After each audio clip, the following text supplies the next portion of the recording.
तर नमस्कार मित्रांनो, आपल्या युट्यूब चॅनल अक्षय गोट फार्मिंग मध्ये तुमचं सगळ्यांचं स्वागत आहे. तर आजचा विषय आपला असा आहे की आपल्याला शेळी पालनासंगत जोडधंदा म्हणून मित्रांनो, तर आपण कोंबडी पालन सकट करू शकतो. कोंबडी पालन करण्याचा महत्वाचा मुद्दा म्हणजे शेरडाची जी चंदी असते तुमची राहिलेली वगैरे, किंवा तुमच्या रानातलं काय माळवं वगैरे काय असते, मंडईतनं जी घाण पडलेली असते ती आणून तुम्ही ह्या कोंबडी पालनाला टाकू शकताय. आणि त्यांच्या अंड्यावरती, त्याच्या विकण्यावरती तुम्ही त्याचं तुमचं वरचा खर्च निघून जाईल. तर मला म्हणायचं हे काय की तुम्ही शेळी पालन करत असताना कोंबडी पालन जरी ठेवलं तर तुम्हाला वरचं प्रॉफिट होऊन जाईल, कारण की ह्याला जास्त असा काय तुम्हाला खर्च लावा लागत नाही. आणि महत्वाचा मुद्दा म्हणजे तुम्हाला जास्त काही नियोजन ह्याच्यावर ध्यान द्यायला लागत नाही. तर आणि करताना कोंबडी पालन ही देशी कोंबडी पालन करत, म्हणजे शेळी पालन जर तुम्ही करत असाल तर त्याच्या संगती जोडधंदा म्हणून हे कोंबडी पालन करा. तर मित्रांनो, तुम्हाला सांगायचं म्हणजे की या शेडला प्रॉपर एक 25,000 रुपये खर्च आलाय. तर ती कसा काय आलाय मी तुम्हाला या व्हिडिओमध्ये सांगणार आहे. तर बघू शकताय तुम्ही पुढे ही बाबा जाळी मारलेली आहे. ह्याला कडची जाळीची जी मारलेली आहे ती 1 बाय 1 इंचाची, म्हणजे 1 इंच लांब आणि 1 इंच रुंद अशी हे 1 बाय 1 इंचचा बॉक्सची जाळी मारलेली आहे. ही पूर्ण कडनची तुम्हाला जी शेडची ह्या जाळी दिसते ती 1 इंच लांब, 1 इंच लांब आणि 1 इंच रुंद अशी ही याचा बॉक्स टाईप ह्याची 1 बाय 1 चा आहे. तुम्हाला तुमच्या शेजारच्या तालुके स्तरा किंवा तुम्हाला कुठेही जाळी मिळून जाईल, कारण की भरपूर प्रमाणात ही हार्डवेअर मध्ये जाळी उपलब्ध आहे मित्रांनो. तर ही जाळी काय भरपूर महाग अशी जाळी नाही. तर तुम्हाला काय करायचं, ही जाळी आणायचं. तर ही प्रॉपर शेड ही उभा केले आम्ही ही तर 10 बाय 25 आहे. तर मित्रांनो, 10 बाय 25 असल्यामुळे ह्यामध्ये जवळजवळ 300 कशा बिन कोंबड्या बसू शकतात. तरी पण मी तुम्हाला ही 200 कोंबड्याच एक ही सांगितली की 200 कोंबड्या ह्यात बाबा बसू शकतात. तर तुम्ही बघू शकता ह्यात.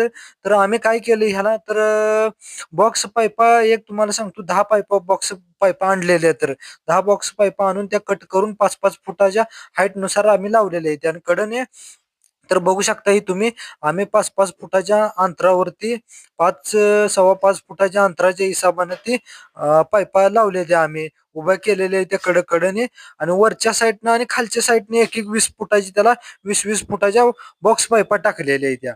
आणि पुढल्या समोर बाजूला आम्ही त्याला दरवाजा केलाय. तर दरवाजाला एक कडी केलेली आहे ती, आणि दरवाजाला सगळं आम्ही करताना असं केलं की मित्रांनो, बघू शकता की दरवाजा बॉक्स टाईप आम्ही केलेला आहे. आणि त्याला किल्पा आपल्या जे असते त्या 70-60 रुपयाला एक क्लिप मिळून जाईल, असे 2-3 क्लिपा तुम्हाला आणावे लागतील मित्रांनो. आणि बॉक्स पाईप तुम्ही ही सगळं सामान कुठनं आणायचं आहे, तर तुम्ही भंगारातनं आणू शकताय. तर आम्ही नवीनच आणले, तरी तुम्ही भंगारातनं आणले तरी तुम्हाला एक 20-25, आम्हाला एक 30,000 रुपये खर्च बनवायला गेलाय. तर बघू शकता आम्ही वर याला उन्हाळ्यात त्रास होईल म्हणून कागद टाकलाय. तर फाटका कागद होता ते आम्ही काय केले, दुपदरी करून वरनं टाकलाय.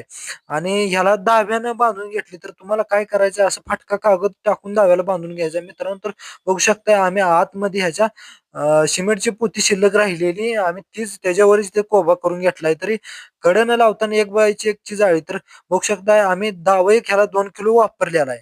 2 किलो दाव्यानं काय केलंय, कडला बाबा आपली हुक लावलेली आहे ती. त्या हुक म्हणजे कशाची आपली, तर आपलं पत्र मारण्यासाठी हुक आमच्याकडे शिल्लक होती, ती काय केली आम्ही ती हुक मारून त्यातनं त्या हुक्यातनं दावा अडकावून, जशी आपली आयशर वगैरे गाडी अशा आपण बांधतोय तशाच टाईप वरच बांधण्यासाठी आम्ही साचा केलाय. तर तुम्ही बघू शकता. आणि मधनं आम्ही त्याला एक पाईप टाकले, जेणेकरून कोंबड्या ह्याच्यावर चढून बसतील बाबा. तर बघा ही बघू शकताय, मधनं आम्ही एक काय केले, पाईप टाकले. आयशरची शिल्लक राहिलेली आमची पाईप होती, तर ती पाईप आम्ही अशी मधनं टाकली. आणि कड्याची जाळी बघू शकताय तुम्ही.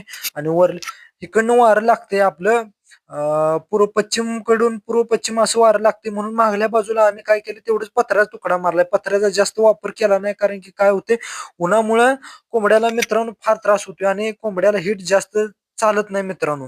हीट हीट जेवढं जास्त प्रमाण असतील तेवढं तुमचे कोंबड्या मरण्याचं प्रमाण. त्यामुळे शेड तुम्ही कोंबड्याचा उभा करत असताना मित्रांनो ध्यान ठेवायचं आहे की तुम्हाला जास्त पत्र्याचा वापर करायचा नाही. तर बघू शकताय आम्ही काय केलंय. आणि आयशारच्या आम्ही जाऊन आयशारचं जे वरचा साचा असतोय, आयशारचा साचा काढलेला, ती तुम्हाला भंगारवाल्याजवळ वगैरे कोणाचा एखादा मित्र वगैरे तुमच्या आयशारचा असं निघालेला साचा मिळतोय, तर ती काय करायचं, त्याकडनं पैसे देऊन तुम्हाला आणायचं आणि ती साचा मधोमधी जवळ-जवळ तुम्हाला 5-7, 7-7 फूट अंतर ठेवून वरनं उभा करायचा आणि त्याच्यावरनं एक मेन सपोर्ट वरनं मारायचा आहे आणि त्या सपोर्ट वरनं तुम्हाला कागद टाकायचा आणि कागदाच्या खालनं आणि वरनं तुम्हाला दाव घेऊन बांधायचा आहे. तर जसं की आपण आयशार बांधतोय एक सिस्टम आयशारचं कसा बॉक्स असतोय तसंच ही साचा केलेला आहे मित्रांनो आम्ही. तर बघू शकताय तुम्ही की हो का ही मधनं जे आम्ही वरनं पाईप टाकले आणि मधनं जी साचा उभा केलेला आहे तो आयशारचा आहे मित्रांनो. आणि कडने पण 20-20 फुटाच्या हे लावलेले तर एकदम मस्तपैकी असं ही शेड चं नियोजन आमचं झालंय मित्रांनो की आम्ही नियोजन करून ही शेड उभा केलंय की जेणेकरून आता सध्या आमच्याकडे 100 कोंबडे आहेत तर कारण जास्त वाढले नाही आणि आम्ही ह्यात वाढवणार तर बघू शकता ही हुकं तुम्हाला कडकडून दिसतील त्या हुकातनं आम्ही दावं घेतलेले आहेत.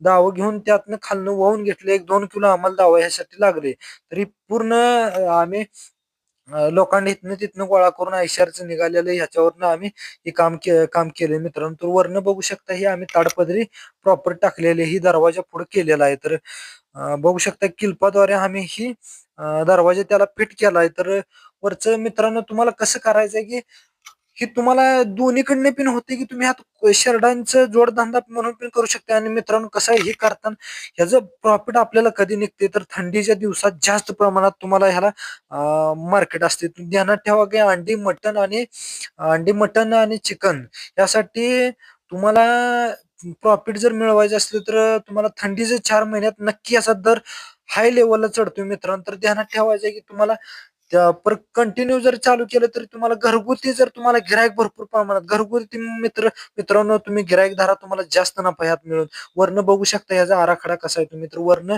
आम्ही ताडपदरी प्रॉपर उभा केले तर कडनी जाळी वरनं ताडपदरी दावं आणि आम्हाला लागलेलं बॉक्स पाईप आणि तुम्हाला ही तयार करण्यासाठी आम्ही वेल्डिंग वाल्याला एक 2,500 रुपये दिले तर त्यानं सगळं आम्हाला ही तयार करून दिले 2,500 प्रॉपर खर्च आलाय आम्हाला वेल्डिंग करण्यासाठी त्याचं त्यानं 2,500 मध्ये आम्हाला हे सगळं करून दिले आणि ही बघू शकता ही हुकं आम्ही साईडच्या बाजूने बाहेरच्या बाजूने अशी हुकं वेल्डिंग मारली होती कशाला त्या पाईपाला 20 फुटाची जी 20-25 फुटाची लांबीची पाईप आहे त्या पाईपाला आम्ही काय केले तर त्या पाईपाला वेल्डिंग मारून ती फिट केले आणि त्यातनं दावी वाहून घेतली मित्रांनो. तर वरची तुमची जी बॉक्स पाईप आहे तर त्याला काय करायचंय तुम्हाला की तिथनं बॉक्स पाईपला तुम्ही वेल्डिंग मारून घ्यायच्या हुकांना आणि खाली बघू शकताय खालनं काय नेऊन म्हणून आणि आम्ही खालनं एक 20 फुटाची पाईप म्हणजे असं खालनं एक 20 फुटाची वरनं एक 20 फुटाची 20-25 फुटाची आणि मधनं कांडकं 5-5 फुटाचं तुम्हाला 7-7 फुट अंतर सोडून हे करायचं आणि मागल्या बाजूनं तुम्हाला निम्म्या थोड्यापर्यंत कागद घ्या